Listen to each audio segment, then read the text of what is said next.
Start. எல்லோருக்கும் வணக்கம். என் பேர் வெற்றிவேல். நான் இப்போது பழனி கதையை பற்றி சொல்ல போகிறேன். பழனி மலையில் முருகன் இருப்பார். அது முருகனோடைய கதைதான். ஆரம்பிக்கலாம். ஒரு நாள் நாரதர் கைலாயத்திற்கு வந்திருந்தார் சிவனை பூஜை செய்யறதுக்கு. அதுக்கப்புறம் எல்லோரும் நிறைய தேவர்கள் வந்தார்கள். தேவர்களும் ருஷிகளும் வந்தார்கள். அதற்கப்புறம் பார்வதி தேவி பாட்டு பாடி சிவனுக்கு பூஜை செய்து அதற்கப்புறம் சிவன் பார்வதியிடம் வந்து வா வா பார்வதி உட்கார்ந்துக்கோ அப்படி என்று சிவன் சொன்னார். அப்போதுதான் நாரதர் அங்கே வந்தார். அப்போது நாரதர் என்ன சொல்றார் என்றால், சிவா நாராயண நாராயண மகா ஸ்டார்ட். நாராயண நாராயண பரமேஸ்வரா, நான் உங்களுக்கு அருமையான செய்தியை கொண்டு வந்திருக்கேன் அப்படி என்று நாரதர் கூறினார். அதற்கப்புறம் சிவன் என்ன கூறினார் என்றால், புரியுது நாரதா, இன்று உனக்கு வேற எதுவும் கிடைக்கவில்லையா?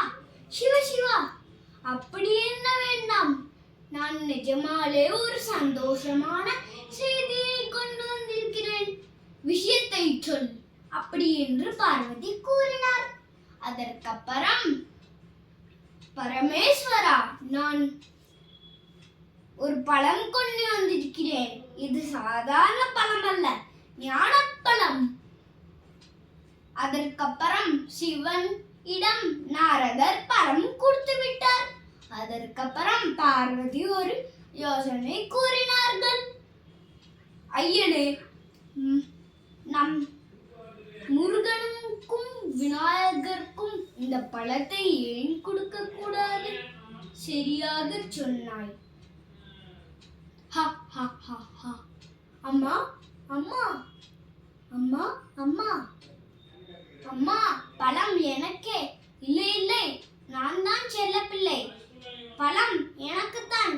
முடியாது, நான் தான் முதல் பிள்ளை. பழம் எனக்குத்தான். சரி, எல்லோரும் சண்டை போட்டுக்க வேணாம், ஆளுக்கால் பிடித்து கொள்ளுங்கள். இல்லை, பழத்தை பிரிக்க கூடாது அப்படி என்று சிவன் கூறினார்.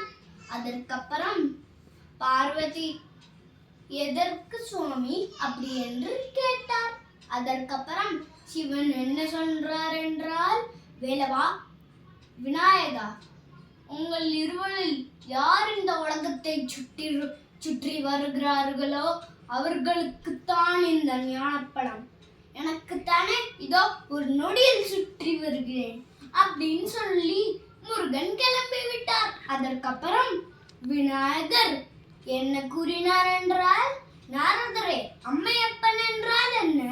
உலகம் என்றால் என்ன? உலகம்தான் அம்மையப்பன், அம்மையப்பன் தான் உலகம். ஓ அப்படி அல்லவா? இப்பவே நான் என் அப்படித்தானே இப்போது என் தந்தையும் தாயும் சுற்றி வந்து நானே பழத்தை பெற்றுக் கொள்கிறேன். அதற்கப்புறம் விநாயகர் அப்படி சொல்லி உலகத்தை சுற்றி வந்து பழத்தை வாங்கி கொண்டார். அதற்கப்புறம் முருகர் கைலாயத்திற்கு வந்து விட்டார். அதற்கப்புறம் விநாயகர் என்ன கூறினார் என்றால், தம்பி இதோ பார், பழம் நான் தான் வெற்றி அடைந்தேன், இதோ பழம் எனக்குத்தான். அதற்கப்புறம் முருகனுக்கு கோபம் வந்து விட்டது. அதற்கப்புறம், தாயே என்ன இது? எனக்கும் இன்னும் புரியவில்லையப்பா. சுற்றி வந்து பழமை பெற்றுக்கொண்டான் என்று சிவன் கூறினார். அம்மையப்பன் தான் உலகம் என்று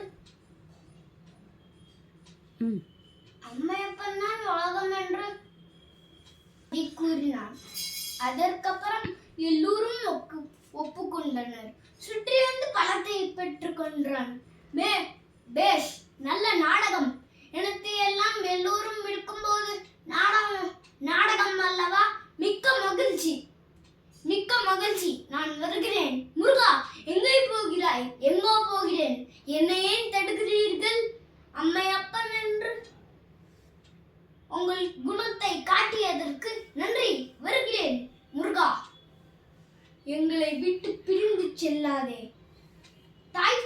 கேள்.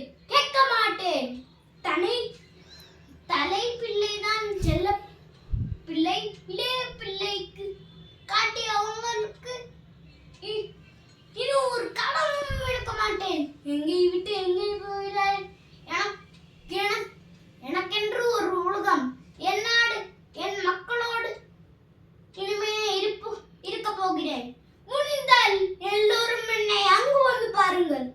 முருகா, சண்முகா, வேலவா. நாரதா, நீ வந்த வேலை சுலபமாக முடிந்து விட்டதா? சிவா, சுவாமி, எல்லோரும் ஒப்புக்கொண்டனர். முருகன் இப்படி கோமாக சிரிக்கிறானே. முருகா, நில். தாய் விட்டு பிரிந்து செல்லாதே, நில். முருகா, சண்முகா, நான் சொல்வதை கேள். பழத்தை நீயே பெற்றுக்கொள். என்னை விட்டு பிரிந்து செல்லாதே. முருகா, சண்முகா, வேலவா, தம்பி, நீயே பழத்தை பெற்றுக்கொள். எனக்கு பழம் வேண்டாம், நீயே எடுத்துக்கொள். முருகா, யாரது? முருகா, ஓ, அவ்வையா? ஆறுவது சினம், கூறுவது தமிழ், அறியாத சிறுவனானி. அவ்வையே,